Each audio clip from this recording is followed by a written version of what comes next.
There's a lot of talk about China, but that's because China's flexing its muscles throughout the world right now. I mean, threatening to get involved directly in the war in Ukraine. That was the latest kind of back and forth.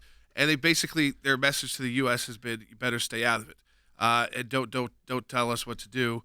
And then they go through the litany of countries, wars that we've been involved in and conflicts we've been involved in. So they said, we don't tell you. But again, their decision making is different. They're taking potentially adversarial positions to each of our positions. So it's becoming clearer and clearer.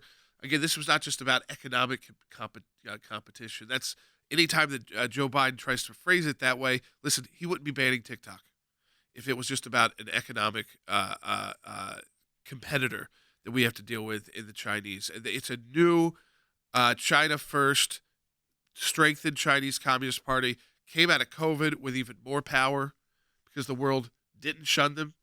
They should have been shunned by the world, but the world did not shun them. And we got a new piece up at aclj.org by Wes Smith. Wes joining us now.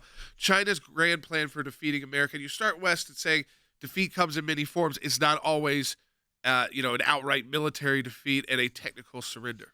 Yeah, China has explicitly stated that it is their plan to diminish our influence in the world, to have the world's largest military, to have the world's largest economy. They have a huge economy right now. Ours is still larger. To do all of that because, as President Xi has stated, their goal, whenever your enemy, your adversary says something like this, we probably need to take them at their word. His goal is to be the world's only remaining superpower. And they're going about this militarily and economically. Just two quick examples. Their military budget continues to increase year after year. Right now, they have about the same size Navy as we do, but with two aircraft carriers. They have more nuclear weapons launchers than we do. 3 years ago, they had 200 nuclear warheads. Now our CIA estimates they have about 1,000. So militarily, they are moving on. They're also buying influence militarily in South America and in Asia, Africa. They're building seaports so they can service their large navy. They intend to circumnavigate the world with their military power. They have the world's largest standing army. And so militarily they're doing that, but financially, they own us on some level. I mean, we have a $30 trillion debt that the CBO says in the next 5 to 7 years will add another $10 trillion to that. So we have $40 trillion. China already owns over $1 trillion worth of our debt. In other words, basically we're borrowing the money from them. They continue to import more goods here than we ever export to them. So, Jordan, financially and militarily, they are working towards that goal of diminishing our influence and becoming a superpower. Yeah, I mean, it seems like, unfortunately, and we see this with Russia, and we didn't seize the moment. So communism fell, and yet we didn't seize the moment. Something failed in our approach to Russia because we're right back into conflict with call them whatever you want. Later, it feels very similar. Yes, and I felt like we've done the same thing with China. They opened up their economy, thought by opening their economy, suddenly that's going to change their whole, and it's actually just made them more dangerous because of they will exploit all of our economic needs. They'll develop these apps like TikTok. They don't let their own people use them that way, but they'll keep selling it to us. It's this. I just think we opened up these countries, we still have not figured that out. Like, how do we tell them, stop back or open up your economy. Let's have more dialogue, and that's turned on us with China, where they've made these advancements that you talked about, Wes, and then Russia. They might not be called the Soviet Union anymore, but they are acting in that aggressive way as well. Yeah. Something just did not work in what we expected to be the changes or the downfall. It may have had temporary, but it seemed like long term, still their goal is how do we take down the U.S.? Yeah, and they have combined this goal with Russia and Iran. Yeah. Just in the last 2 years, Russia and Iran and China have signed agreements with one another. The one between China and Russia is called a no limits partnership. They have done joint military exercises. Russia, China, and Iran joint military exercises because they do intend to defeat the United States. And again, as I said in my blog on our website, it doesn't necessarily mean defeat on the battlefield and a formal surrender, but the defeat economically and militarily and influence-wise is just as real and just as far-reaching.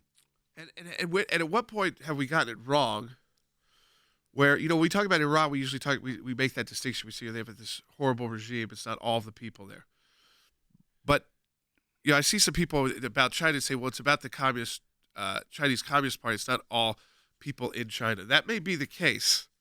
But when you have the largest standing army in the world, it's not just 20 people. No, this is a gigantic force. The Chinese, even if all Chinese don't benefit, hundreds of millions do. we have to wrap our head around this a little differently because I think we westernize everything. We always say, don't make an enemy out of everybody. But when we've gone to war, you killed all the Germans, right? You didn't say it's only the people that had this specific. Everything was free. Everything was a target at a certain point when you go to a full-scale war, because the country is supporting it. And I think that's what I'm talking about, is these moments where Russians didn't have to support bringing in another dictator, and they did bring in another dictator. And they're not rapidly rising up to overthrow him. No.